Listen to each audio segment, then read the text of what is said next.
Okay, hey everybody, this is kind of another example of the type of pedal boards I build. Um, this is a concept I kind of came up with for somebody, but wait a second, I got the wrong thing here. Okay, anyways, let's just get into this design here. This is a handle right here. The guitar signal cable plugs in here.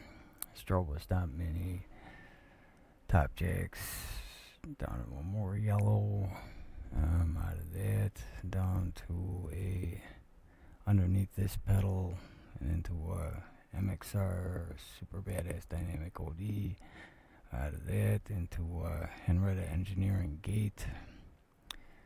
And then out of that, under this pedal again, a parallel kind of with the one that came through here.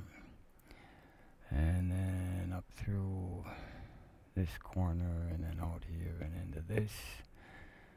And then this is a Keeley Caverns down here, and it'd be out of the loop. Down this way into that, and then out of that again back to the loop. So this area would be a bit congested in here. It's a double layer. Power supplies, I got a K-Line CP205. That's an 8 output isolated supply for $42, and it is actually isolated. It's a decent supply, but it's, you know, their budget, but they're good and solid, and they're isolated. And there's 5 pedals here other than the stomp man. So there's 3 extra outputs. But, you know, I always figure extra outputs on a power supply because sometimes you might want to throw a powered wah pedal down here and you need the 9 volts. Or a vocal processor. Some vocal processors are 9 volts. And then if one of your power rails goes out, then you got to start moving power cables over and getting them onto ones that do work. So it's always good to have a couple extra, at least 2 extra. But here it's 3, but that's fine.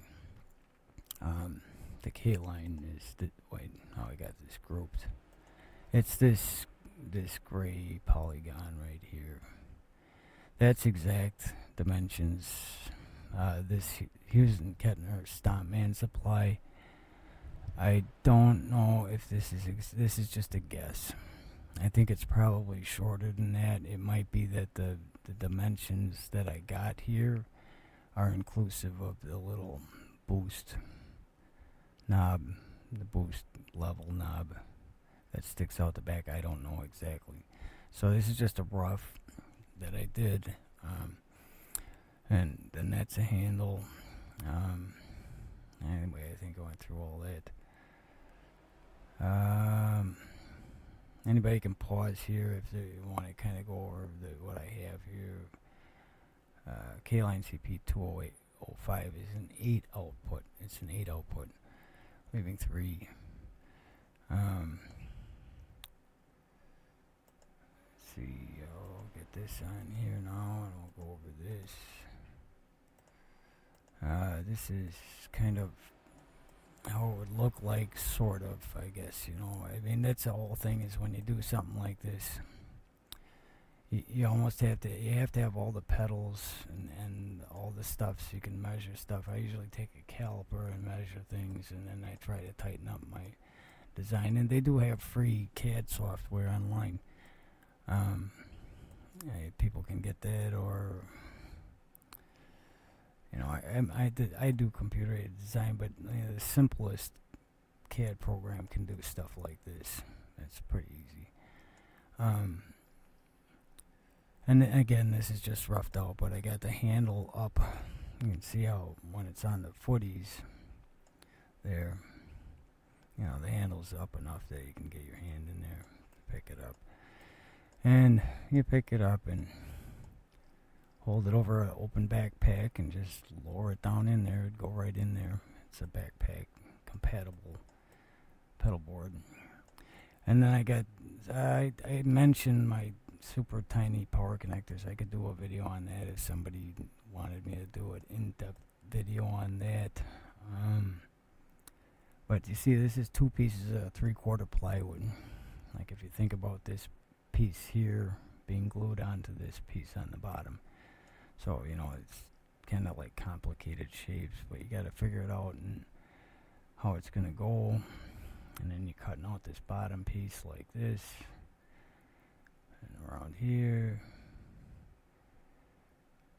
And then you got to figure all the stop switches have to be inside the connect the dots between the places you got for. I could probably move that one. I won't now, but you connect the dots between the footies, and all the kick switches should be inside that. Or actually, it could actually be on the line. If it's on the line, then even if it's a little tiny bit over, it's still trying to lift everything on this side underneath this line here between these two. You know, so just so it's stable. And then these, you know, if you got a thin spot like this, you can lower it down past the wood a little bit, you know, so the footies are still holding it off the floor, and that'd be thicker then. And like I said, this is kind of sketchy here how thin that is, but like I said, I'd have to have the actual units and measure it, and then I'd probably budge stuff around and get it, you know, so it was engineered out okay. But it's really pretty simple. You know, the top board is the one with the handle. You know, you cut out the handle and you cut down here like this. It's shaped like that, and you get it lined up. You know, you got to fit everything. You got to check everything, and then you modify things and get everything to work. And do your order of operations where you're doing any, you know, any routing down here to get these deck heights all the same. You do that before you glue this one on.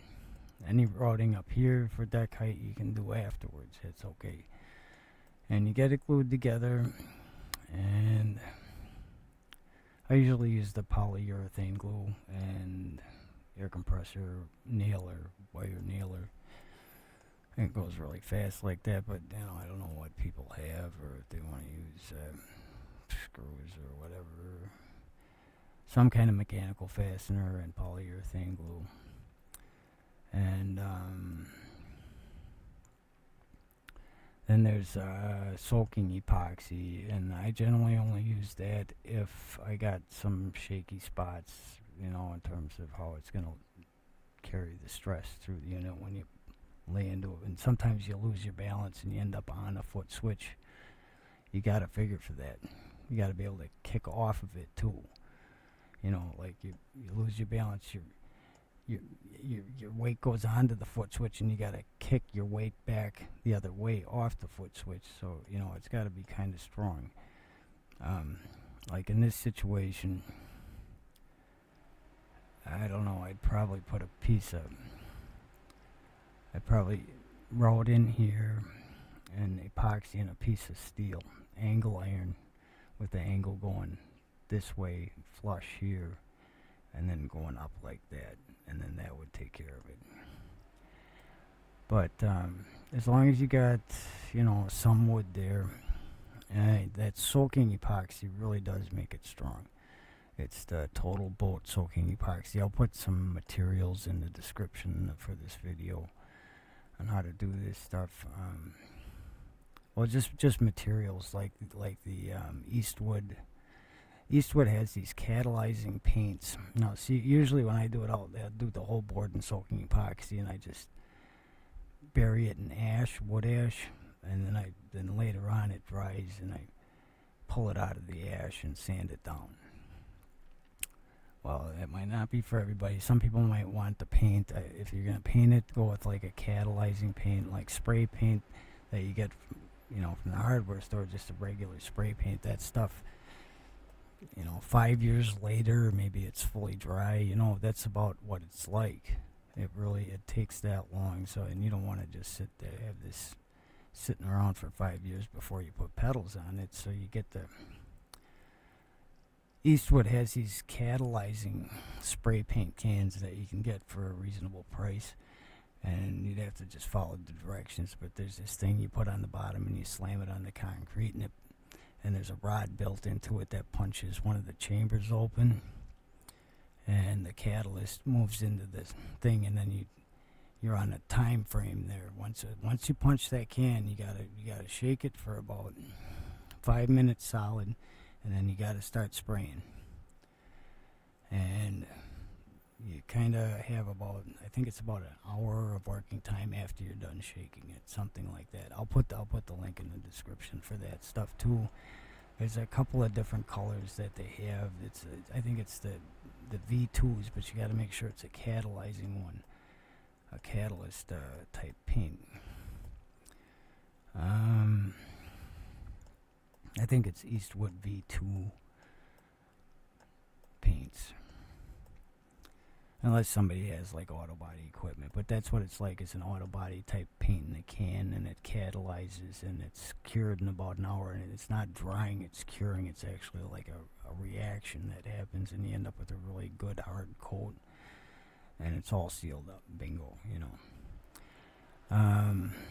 Rubber footies, I get those from Parts Express. They have, if you go to Parts Express and you go to, I can't remember the exact path on that. I think it's Speaker Supplies or something. You can find the footies.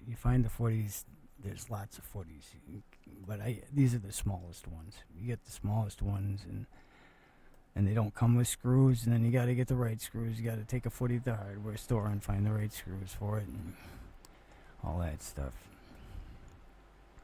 But router bits,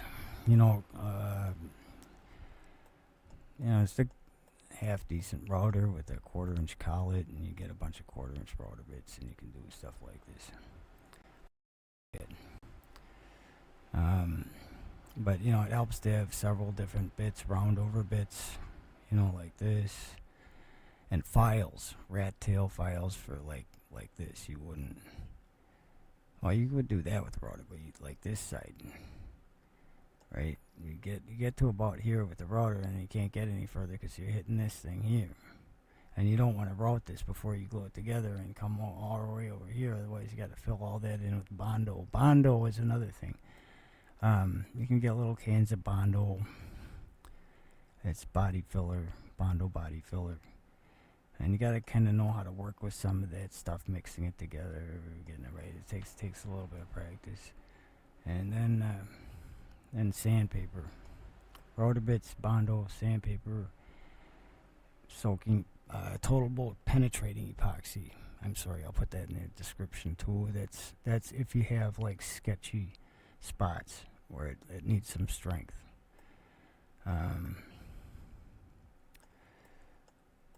Anyways, I think probably the best way to add a heatsink to the stomp man is this top.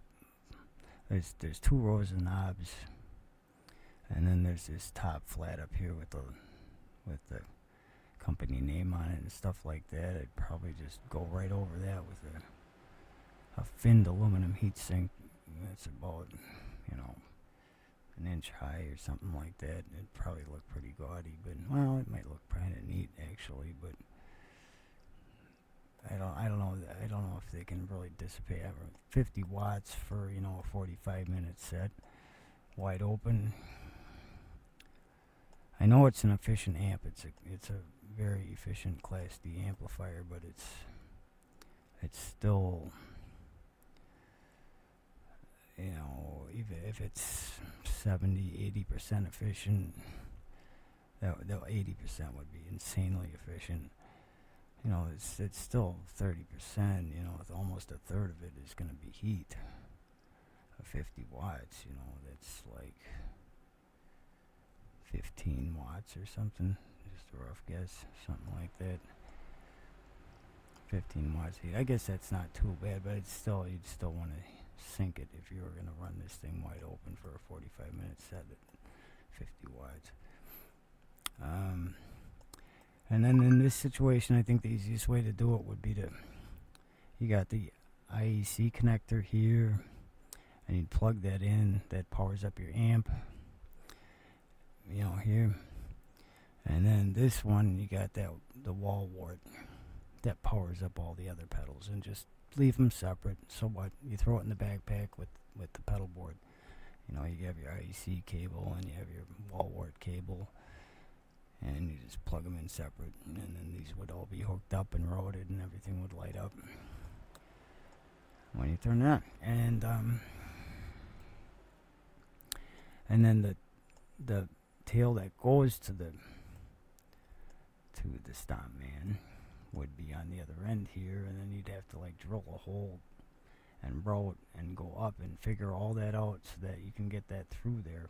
I'd probably route it into the top board and then bring it up through here somewhere, and then go back under the board, depending on which side that's on. I don't even know.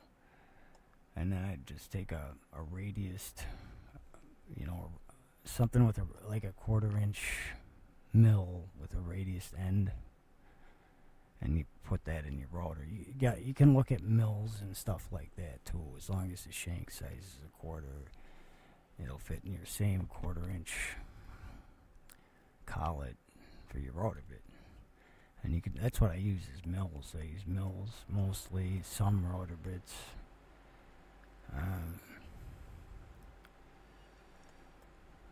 It's pretty simple. It's not too bad. I don't, you know, and then there's the power connectors, the little tiny power connectors. And honestly, you know, you can get audio, you know, 1/4 inch audio jack ends that are more compact than anything you can get that's like make your own length power cables. They're gigantic, you know, so it's being able to make those small power connectors. That's what gets the board shrunk down decent. So anyways, that's a wrap. I'll get some stuff in the description. Give me a week or something like that. I gotta get back on my guitar here, so I'm gonna call this